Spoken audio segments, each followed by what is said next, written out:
Milenial zaman sekarang memiliki banyak keinginan, mulai dari gadget, jalan-jalan untuk healing, ingin punya kendaraan pribadi, ingin berpenampilan menarik dari orang lain, sampai ingin punya rumah untuk ditinggali bersama keluarga tersayang. Banyaklah. Ya itu semua nggak salah. Boleh-boleh aja dan kamu pun bisa aja memiliki itu semua jika disiplin mengikuti tips berikut ini.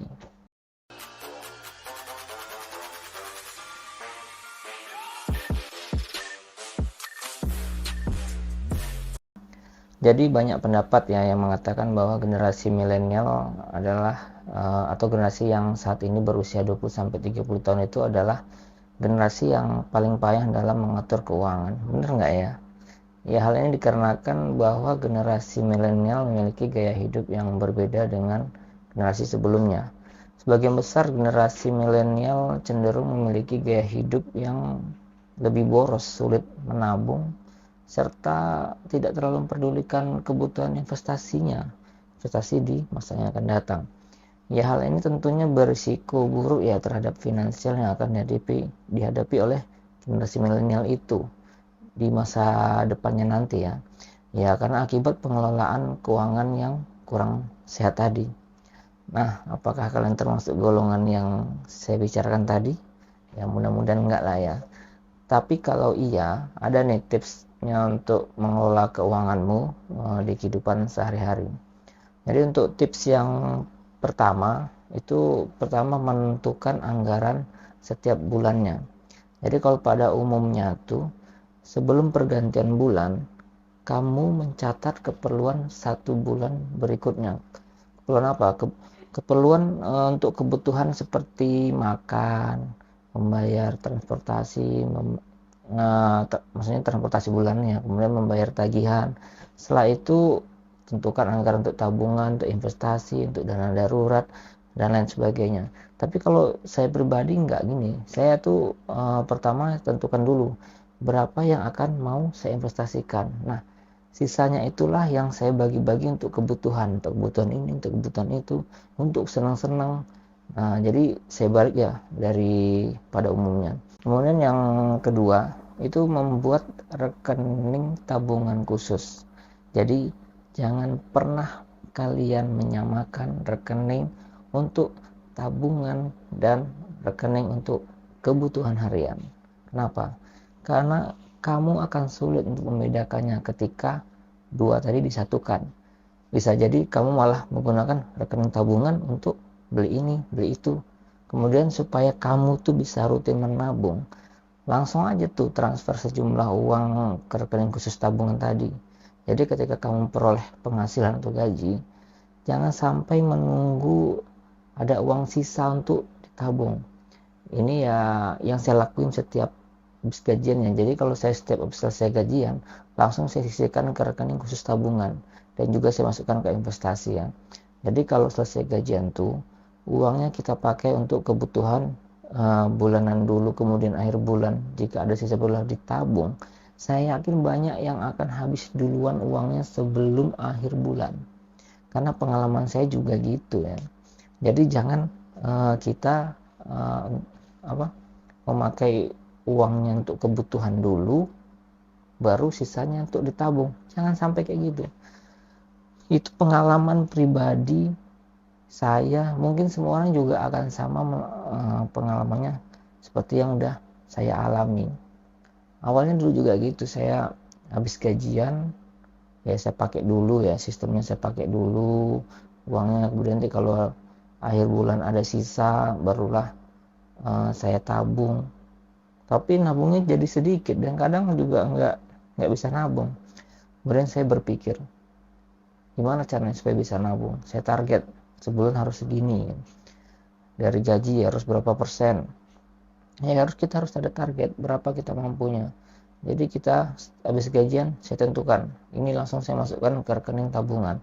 Udah masuk ke rekening tabungan, selesai. Sisanya inilah nanti untuk kebutuhan bulanan. Jadi sisanya tadi ini itu harus cukup untuk kebutuhan bulanan. Karena kalau kita sudah dihadapkan dengan uang tadi yang kita ada uang ini segini, kalau uang ini hanya uang ini yang harus kita kelola? Biasanya bisa aja. Mau kita punya uang sedikit, mau punya uang banyak, nanti tetap juga habis. Jadi lebih baik pertama langsung kita pisahkan. Kita pisahkan ke rekening khusus tabungan. Jadi kalau sudah kita pisahkan, sisanya, nah itulah yang kita pakai untuk kebutuhan. Oke. Kemudian yang ketiga ya, jangan mudah tergoda dengan paylater. Sudah pada tahu kan paylater? Ya.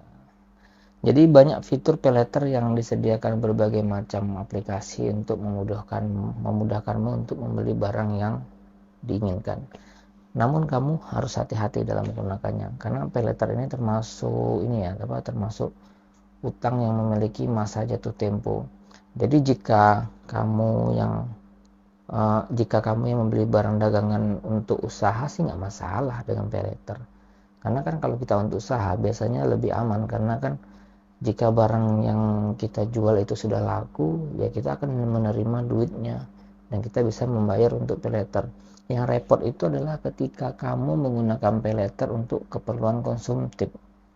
Jadi kamu bisa aja lupa diri membeli barang-barang yang sebenarnya nggak begitu urgent, dan bisa membuat tagihan paylettermu itu jadi membengkak karena nggak sadar ya. Saking enaknya beli ya akhirnya bengkak tagihan kita.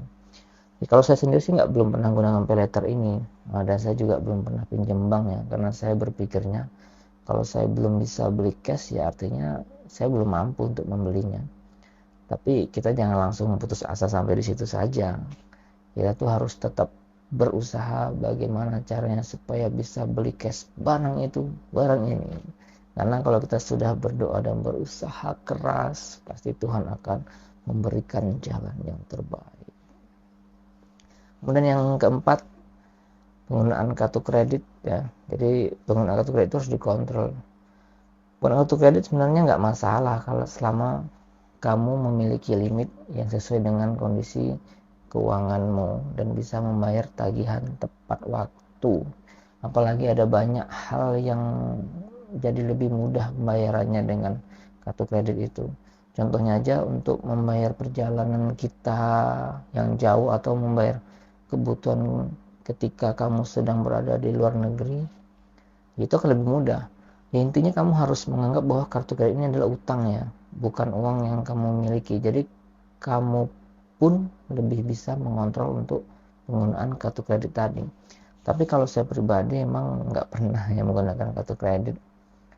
Saya takut aja terjebak dengan hutang berbunga gitu. Lebih baik saya pinjam teman, orang tua, mertua. Tapi ya kalau kita berhutang dengan teman itu ya harus sadar diri, tepat waktu bayarnya sesuai janji kita dengan teman tadi. Jangan mau molor terus. Ya alhamdulillah kalau saya sendiri ya hutang teman itu ya akan selalu berusaha untuk membayar sebelum ditagih oleh teman saya tadi. Karena kalau teman kita udah kecewa dengan kita ya pasti dia akan berpikir dua kali untuk meminjamkan uangnya lagi ke kita jika suatu saat nanti kita perlu lagi untuk minjem duit dengan dia.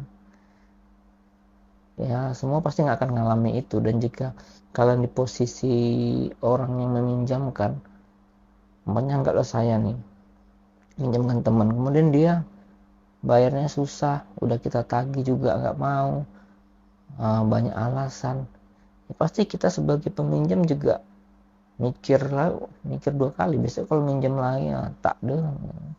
Ya semua orang pasti akan mempunyai mempunyai hal yang sama jika diperlakukan seperti itu ya. Kemudian tips yang kelima itu adalah dana darurat. Kalau teorinya tuh ya ini teori ya, karena susah untuk dilakukan bagi yang gajinya kayak saya dulu waktu masih pas-pasan. Dana darurat itu sama pentingnya dengan kebutuhan harian kita. Jadi kamu perlu menyediakan lagi nih rekening yang dikhususkan untuk menyimpan dana darurat. Nanti dana tadi itu dapat kamu ambil ketika benar-benar dibutuhkan. Besarannya itu ya biasanya 6 kali sampai 12 kali pengeluaran kita per bulan. Jadi jika pengeluaran per bulan mau itu 2 juta, berarti kamu harus memiliki dana darurat 12 juta sampai 24 juta. Dana ini digunakan jika ada sesuatu yang tidak diinginkan. Ini sekali lagi saya bilang ya, ini hanya teori. Karena saya sendiri dulu nggak bisa melakukan hal ini. Saya tuh cuma bisa menyisihkan uang tabungan ya untuk investasi aja. Dan untuk tabungannya. Ya saya cuma berdoa semoga kita selalu dilancarkan segala aktivitas kita dan selalu diberi kesehatan. Amin ya. Tapi untuk bagi kalian yang bisa melakukan tips ini, justru itu akan sangat bagus karena kamu tidak perlu lagi takut jika suatu saat nanti kalian semua butuh dana darurat tadi. Jadi jika ada sesuatu mendadak nanti tiba-tiba kita ada sesuatu yang tidak diinginkan, kemudian kalian butuh dana, ya udah dana darurat tadi lah fungsinya yang akan membantu kita jika butuh uang yang tidak terduga, yang tidak terplanning ya. Silahkan saja dipakai. Kemudian yang tips yang keenam itu adalah memiliki asuransi kesehatan. Jadi tips mengatur keuangan yang sebaiknya kamu lakukan itu adalah memiliki proteksi ya, atau asuransi untuk kesehatan.